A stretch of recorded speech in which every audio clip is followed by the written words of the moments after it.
BIOLA BAYO. Ṣó mọ̀ wípé ẹnu òkè ń sì lára ẹbí ti kéèmù. Irú interview lórí burúkú wo ni bàbá Ìjẹ̀ṣà wá grant lọ́dọ̀ ẹ̀. Because BIOLA wa máa ṣe nú ẹ̀ but inú ẹ̀ ò dáa. Now, gbogbo ayé rí fídíò tí bàbá Ìjẹ̀ṣà ṣe. Òun ni mo ti rí online látàárọ̀ yẹn. O ò lè sọ pé o fọ́ lójú BIOLA wípé o rí fídíò yẹn. For the fact pé o ò lọ́mọ obìnrin, kò ní pé kò má ní làákàyè. Wípé ẹni yìí o fídò ni o. Kò yẹ kó gbà láyè as at this time. Tí gbogbo inú ṣì ń bí àwọn èèyàn tí. Are you all about the views? Ṣé views ilẹ̀ máa ń wà ní tẹ́ẹ̀tì ẹ̀ kí n lo ọpọlọ orí yín? Now bàbá Ìjẹ̀ṣà wá sí orí ṣú ẹ̀ wá change narrative fún wọ ṣọmọ pé torí wọ lọ́pọlọ ó lè change narrative fún ẹ. But àwọn tó lọ́pọlọ lọ gbogbo kọ́mẹ̀ntì tó ń sọ fún ẹ wípé ṣé o fẹ́ ní òwò fídíò mi tó ti ń lá owó ọmọ yẹn tó ń tẹ ọyàn ẹ̀ tó ń tọwọ́ bọ́ǹdì ṣó fẹ́ ní òwò fídíò yẹn rí àbó rí fídíò yẹn lọ online. BIOLA máa ṣe nǹkan tó máa fi máa sọ̀rọ̀ ẹ dáadáa náà all the time wọ́n máa rí nǹkan burúkú sọ ń pa ẹ̀. O ò dẹ̀ máa wùwà bí ẹ don't think deep torí mi lè sọ pé o ò lọ́gbọ́n because o lọ́gbọ́n ọgbọ́n àrékèrèké lóní but o kì í think deep. Sometimes it's not about the view. Bùsọ́lá Iléyẹlé tó sì gbé wa wọ́n yìí bú ẹ lé lórí. O tún lọ gbé bàbá Ìjẹ̀ṣà wá. A jẹ́ wípé ìwọ gan ẹran ìyá ni ẹ́. Bó bá ṣe bú ẹ tó ń disgrace ẹ tó everybody fún ẹ lépè káàkiri. Ṣé nǹkan tó fẹ́ nílé ayé ẹ ni? O ò dẹ̀ fọ̀rọ̀ àwọn ọ̀rọ̀ tí ò make sense sílẹ̀. Okay, o gbé bàbá Ìjẹ̀ṣà wá tọrọ owó ni because I don't understand. Because ọ̀rọ̀ yẹn ò yé mi kí ló gbé wá fún kí ni kó wá sọ. Ẹni tí Lagos State ti register as a sex offender kí ló narrative wo ló fẹ́ change lórí page ẹ̀. Ṣé wọn ò fẹ́ ní adájọ́ ò mọ̀ kan tó ṣe àbáwọn ọlọ́pàá ò ṣe due investigation. Kí ló gbé wá fún in the first place? Kí ló gbé wá fún? Tó wá sọ pé àwọn ọmọ Ìyábọ̀ ṣó mọ̀ pé irú nǹkan bẹ́ẹ̀ yẹn lè trigger wàhálà láàrin wa àti Ìyábọ̀. Ṣé ẹ̀ kí n ro orí ni?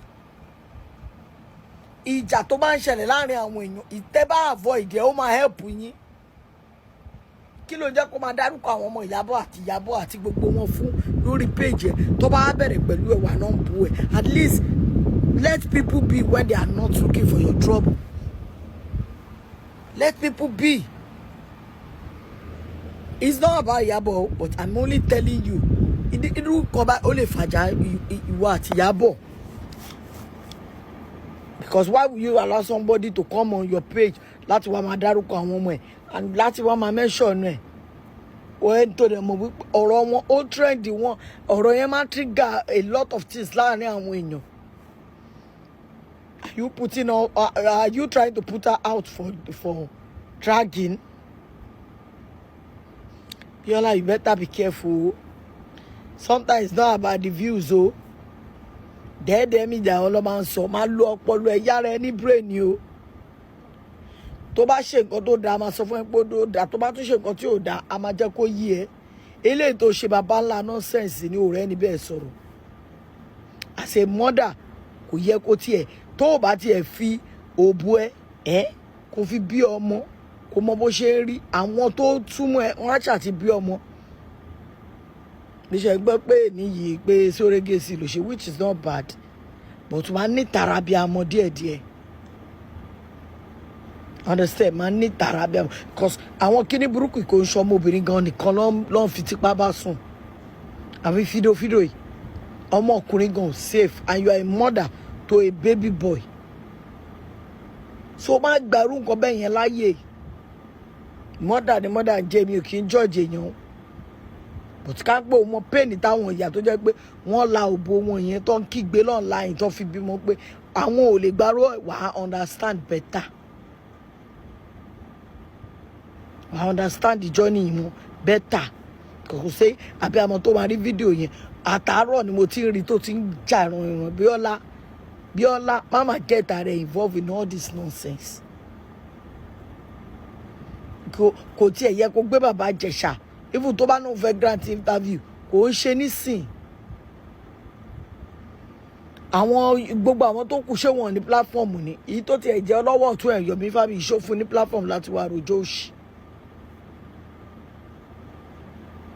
ìjọ wo ló ṣe kẹsẹ̀ ti bíbá nígbà tó flop ló tún ṣe wá sórí ṣú ẹ̀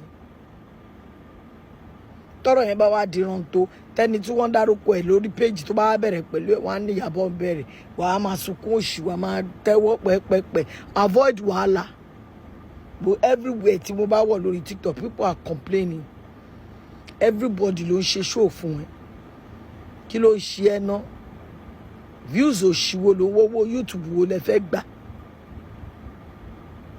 ó dẹ̀ lọ gbá àwọn nǹkan míì kò sàn pa ẹ̀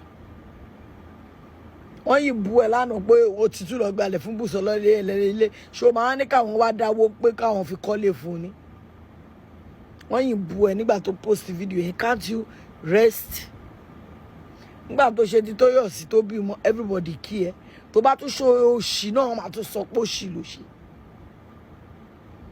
tó ẹ̀yin èèyàn wa ti gbọ́ àwọn ìròyìn tí arábìnrin yìí tí ó sọ nípa òṣèrébìnrin BIOLA BAYO nínú fídíò tí ẹ ṣe wò tán yìí. tí Tóyọ̀sí tó bímọ yẹn ó yẹ kó yẹn tiẹ̀ ṣètò ẹran kó sì máa gborí yẹn ó ti fi ti bàbá Ìjẹ̀ṣà ó ti fi bà gbogbo ẹ̀ jẹ́.